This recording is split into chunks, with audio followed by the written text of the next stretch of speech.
ഇനി ഗുരുവായൂരപ്പൻ്റെ കൊടിയേറ്റത്തിൻ്റെ വിശേഷങ്ങളൊക്കെ ഒന്ന് പറഞ്ഞാലോ. തിരിച്ച് വന്ന് ഒന്ന് റെസ്റ്റൊക്കെ എടുത്ത് കുളിച്ച് വീണ്ടും ഇറങ്ങി ഗുരുവായൂരപ്പൻ്റെ കൊടിയേറ്റം കാണണ്ടേ. 8-നും 9-നും ഇടയ്ക്കാണ് ഉത്സവം സാധാരണ കൊടി കയറാറ്.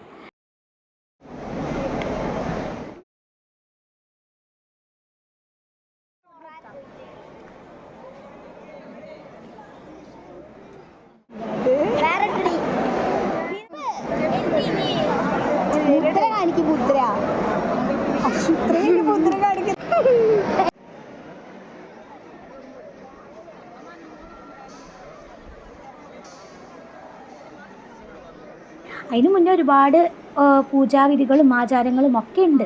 മേൽശാന്തി തിരുമേനിമാരും ഒക്കെ ചേർന്ന് കൊടിമരത്തിൻ്റെ അവിടെ അതിൻ്റെ ചടങ്ങുകളെല്ലാം റെഡിയാക്കുമ്പോൾ ഭഗവാന്റെ ഈ കൊടിയേറ്റം കണ്ട് നിർവൃതി അണയാനായിട്ട് അകത്തും പുറത്തുമായി അമ്പലത്തിനോട് ചുറ്റിപ്പറ്റി ഓടി എല്ലായിടത്തും ജനങ്ങൾ തിങ്ങി വിങ്ങും.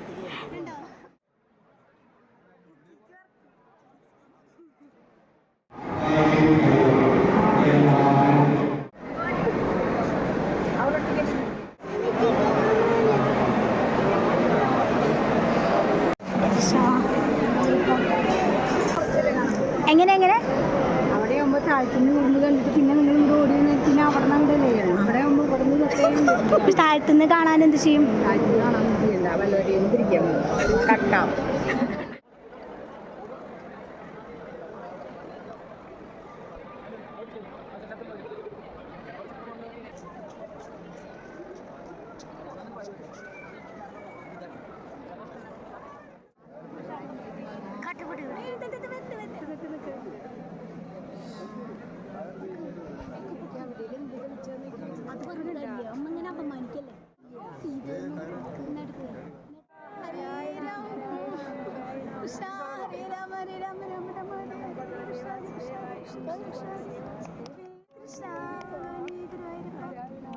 തെക്കേ നടയിലുമായിട്ടൊക്കെയാണ് നിന്നത്.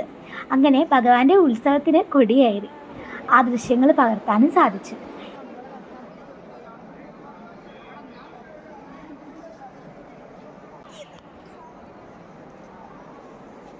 മാക്സിമം എന്നെ കൊണ്ട് പറ്റുന്ന രീതിയിൽ ഞാൻ സ്റ്റാറ്റസ് ഇട്ട് കൂട്ടി.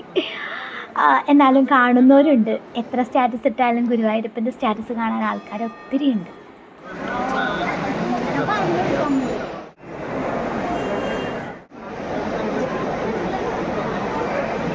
ഹരേ കൃഷ്ണ. ഇനി 10 നാൾ ഉത്സവമാണ്. കൊടിയേറ്റത്തിന് ശേഷം ഞങ്ങൾ കുട്ടികളെ അവരുടെ വീട്ടിൽ കൊണ്ടുചെന്നാക്കി. കാരണം ഒരുപാട് സമയം എടുത്തില്ലേ. അവർക്ക് ആ ഒരു ദൃശ്യം നന്നായി കാണിച്ചു കൊടുക്കാനും സാധിച്ചു.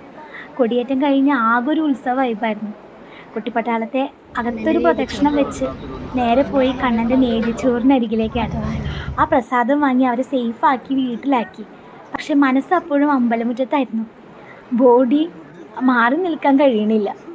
അപ്പോൾ തിരിച്ച് അമ്പലത്തിലോട്ട് തന്നെ നടന്നു. ഒരു മസാല ദോശയൊക്കെ കഴിച്ച് വിശപ്പൊക്കെ അടക്കി നേരെ വീണ്ടും അമ്പലത്തിനകത്തേക്ക് പോയി. ഭഗവാന്റെ ശീവേലി കാണാതെ എന്തുറക്കം. ഏകദേശം 11 മണിയായിട്ടോ രാത്രി. ആനയോട്ടത്തിൽ ഫസ്റ്റ് അടിച്ച നമ്മുടെ രവികൃഷ്ണൻ അവിടെ റെഡിയായി നിൽക്കുന്നുണ്ട്. ഇനി 8 ദിവസം അവൻ്റെ ഭഗവാന്റെ കൂടെ അവൻ പ്രദക്ഷിണവും കാര്യങ്ങളൊക്കെ ആയിട്ട്. എന്ത് ഭാഗ്യമാണല്ലേ അവന്. പതിവിലും ഭംഗിയോടെ ഭഗവാൻ ശ്രീലകത്ത് നിന്ന് പുറത്തേക്ക് വന്ന് രവികൃഷ്ണൻ്റെ പുറത്ത് കയറി ആ പ്രൗഢിയിലുള്ള ഒരു വരവ്. 4ാമത്തെ പ്രദക്ഷിണം നല്ല തകർപ്പൻ ഓട്ടപ്രദക്ഷിണമായിരുന്നു. കൂടെ ഓടിയെത്താൻ പണിപ്പെട്ടു. കാരണം അവൻ ഫസ്റ്റല്ലേ ആനയോട്ടത്തിൽ. അവൻ്റെ ഒപ്പെത്താൻ സംഗതി പവറായിരിക്കണ്ടേ നമ്മൾ. അവസാനം ആ ദീപം, അതായത് വിളക്കെഴുന്നള്ളിപ്പ് എന്ന് പറയും. 3 ആനകളായിട്ടുള്ള ഒരു എഴുന്നള്ളിപ്പ്.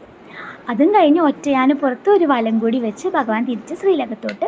അങ്ങനെ ഉത്സവകാലം ആയതുകൊണ്ട് നമുക്ക് ഇനി 10 ദിവസം തൃപ്പുകയൊന്നും ഉണ്ടാവില്ലല്ലോ. പക്ഷെ അതറിയാതെ കണ്ണനെ ഒരു വട്ടം കൂടി ഒന്ന് കാണാൻ എല്ലാവരും അവിടെ തന്നെ ഇങ്ങനെ സ്തംഭിച്ച് നിൽക്കുമായിരുന്നു.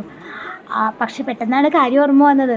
അങ്ങനെ ഞങ്ങൾ പുറത്തിറങ്ങി. അങ്ങനെ ആത്മനിർവൃതിയോടെ ഞങ്ങൾ രാത്രി തിരിച്ച് ഞങ്ങളുടെ വീട്ടിലോട്ട് 10-12 ആയി തിരിച്ച് വീട്ടിലെത്തുമ്പോൾ. അങ്ങനെ എത്തി.